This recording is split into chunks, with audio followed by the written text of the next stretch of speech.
Жақсы, жарайды. Олай болса, бүгінгі бізде Қазақстан тарих сабағымызды бастаймыз. Олай болса, балалар, барлықтарыңыз ортаға шығып, топқа сан арқылы бөлінейік. Келіңіздер.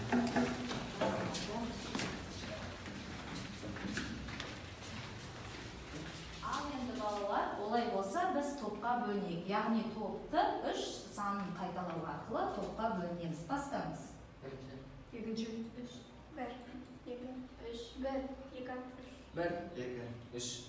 2, 3. Жарайсыздар. Олай болса балалар, бірінші сандағы балалар батырлар тобына жайғасады, екінші сандағы балаларымыз хандарға жайғасады, үшінші санға жүктелгендер билер тобына. Ал енді балалар барлығымыз топқа бөлініп болса, яғни біздегі батырлар, билер, хандар тобына бөліндік. Сол бойынша топ басшыларды сайлап алайық, иә? Билер тобындағы бізде топ басшы Утеняс Назым болады. Хандар тобындағы топ басшы Ахметкерім Аяжан болады. Біздегі келесі топ батырлар тобындағы топ басшымыз Боран Аяжан болады. Енді осы топ басшылар біздің бүгінгі сабағымыздағы әр баланы бағалайтын болады. Сондықтан сіздерге сәттілік тілеймін. Яғни топ басшылар әр баланың есімін жазу арқылы кез келген мінеки бүгінгі біздің сабағымыздың критерийіне қарап отырып, балдық жүйемен сіздердің сабақ соңында бағалайтын боламыз. Түсінікті болды ғой, иә балалар? Олай болса, біз бүгінгі сабағымызды бастаймыз. Енді балалар, бізге үйге берілген тапсырма бойынша біз үй тапсырмасында миға шабуыл сұрақтары бойынша бастаймыз. Канеки, яғни бұл жерде бізге үй тапсырмасы бойынша бірнеше сұрақтар берілген.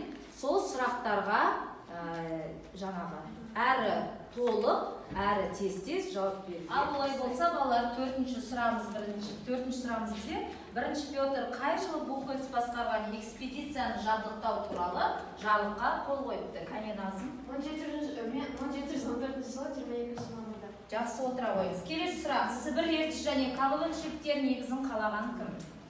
Ахметкерім. 1716 жылы Бухгольц басқарған экспедиция Сібір шегізінің негізін қалады. Жақсы, отыра қойыңыздар. Рахмет. Жақсы, керемет балалар, тамаша. Келесі бізде.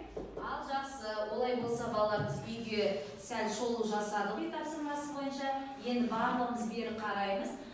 Бүгін мен сіздерге бір ой қозғау жасағым келіп тұр. Яғни, бұл жерде сіздер нені байқап тұрсыздар? Қазақ ханның басшысы Абылай хан. Басқа топтар келісесіздер ма? Дұрыс айтасыздар. Демек балалар, бүгінгі біздің сабағымыздың тақырыбы кім туралы болмақ? Абылай хан. Яғни дәптерлеріңізге жазыңыздар. Бүгінгі біздің сабағымыздың тақырыбы Абылай ханның ішкі және сыртқы саясаты деп аталады. Зерттеу сұрағы. Дербес қазақ мемлекетін сақтап қалудағы Абылай ханның рөлі қандай? Сабағымыздың оқу мақсаты Абылай ханның ішкі және сыртқы саясатын бағалау. Бағалау критерийлері Абылай ханның қазақ хандығының дербестігін сақтаудағы және қазақ тарихында алатын орнын талдайды.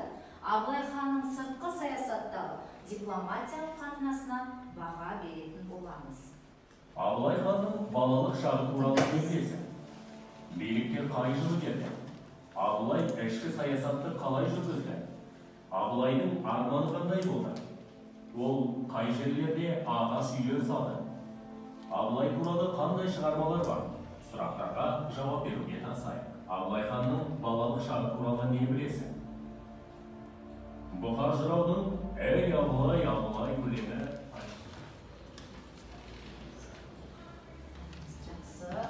Жақсы жұмыс істеп жатырсыздар. Жақсы, тамаша. Қанеке, қай топ болды? Қай топтан жауап береміз? Қол көтеріп жауап берейік. Топ басшылар бағалауды ұмытып кетпейміз. Қанеке, қай топ жауап береді? Жұмаділ Айшат хандар тобы жауап береді. Бірінші Абылайдың соғысын ойнаған Қытай императоры Цянминь. Жақсы. Екінші, Түркістанда Абылайды ақ киізге отырғызып хан етіп сайлады.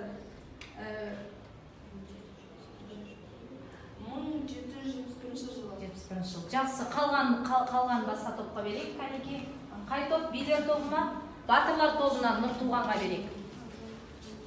Абылай тұтқынынан құрметтен болсақ, көп себеппен қалыңды қалып оралған. Абылай қалдан сергенге жеке басының азаматтық қасиеттерін мойындатты. Абылай қырғыздарға 2 мәрте жорық жасаған. Неге? Туыстан қырғыз халқын қытайланудан сақтап қазақ хандығын қосуды мақсат еткен. Жақсы, тамаша жауап. Қанеке, билер тобында жауаптарыңыз бар ма сіздерді?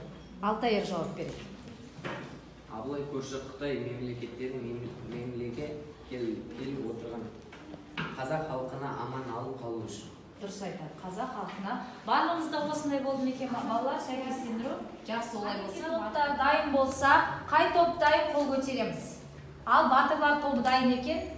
Абылай 1779 жылы қырғыздарға жорық жасады. Тамаша. Жақсы. Келесі хандар тобынан.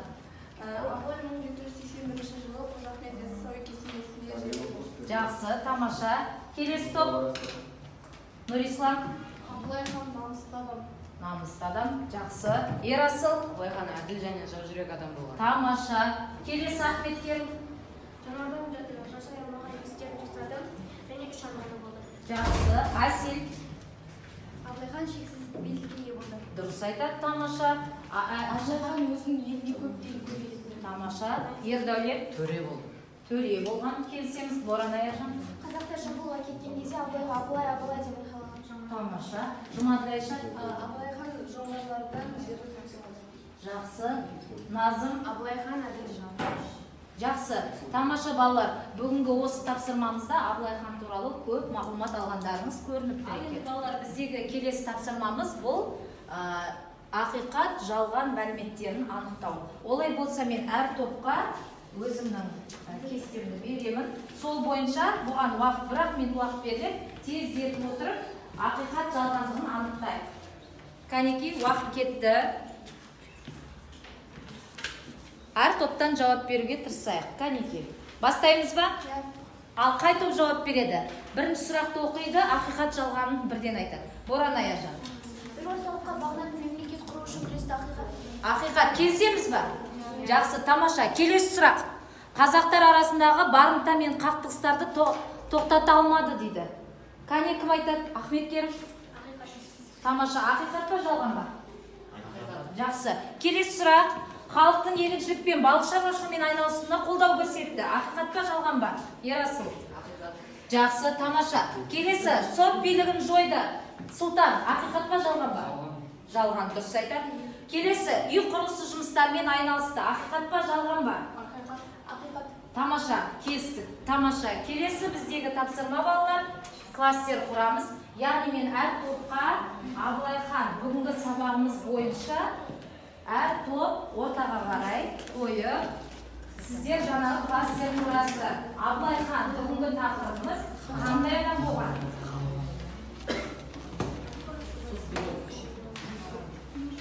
Топ басшыларымен. Ал балалар, бүгінгі бірнеше тапсырмалар орындадыңыздар. Яғни бүгінгі сабағымыз Абылай хан туралы көптеген мағлұматтар алдыңыздар.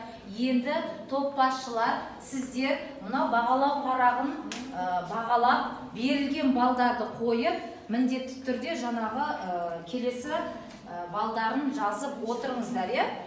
Енді балалар, біз сіздерге кері байланысқа мен текелер таратам. Балалар, біз бүгінгі сабағымыз Абылай хан болғандықтан, мен бағана сабақ барысында айтып өткен болатын сіздерге, әр топ басшы кері байланыс жасайды және де бағалау парағы бойынша сіздердің кім қаншалықты бүгінгі сабақтан баға алғандығы, яғни бал алғандығы туралы ақпаратын беретін болады деп айтқан. Олай болса, батырлардағы Боран Аяжанға берейік. Қане айта қойыңыз. Бүгінгі біздің сабақта Ерасыл 7 балл, Даяна 9 балл, Ердәулет 8 балл, Нұртуған 9 балл, Боран Аяжан 9 балл. Тамаша. Яғни батырлар тобы бізде керемет қатысып отырыпты. Келесі хандар тобы Ахметкерім Аяжанға берейік. Біздің сабақта Ахметкерім Аяжан 8 балл, Ашырхан Аяна 8 балл, Жұмаділ Айша 7 балл, Болат Ожан Төре 5, Жұмағали Сұлтан 6 балл. Жақсы. Келесі билер тобындағы топ басшы Назымға береміз. Алқадыр Нұрислам 7 балл, Жұмаділ Аянат 8 балл, Құманқұл Әсел 9 балл, Шабден Алтаев 8 балл, Утинияз Назым 9 балл. Тамаша. Демек балалар, бүгінгі біздің сабағымыздың бағалау критерийлері бойынша 8-9 балл алсаңыздар, бүгін сабақта балалар 4 пен 5 алды деп бағалаймыз. Тамаша, жетістіктеріңіз керемет болды. Олай болса балалар, үйге тапсырма. Егер мен хан болсам деген тақырыпта 300-250 сөзде эссе жазып келеміз. Назарларыңызға рахмет, сау болыңыздар балалар.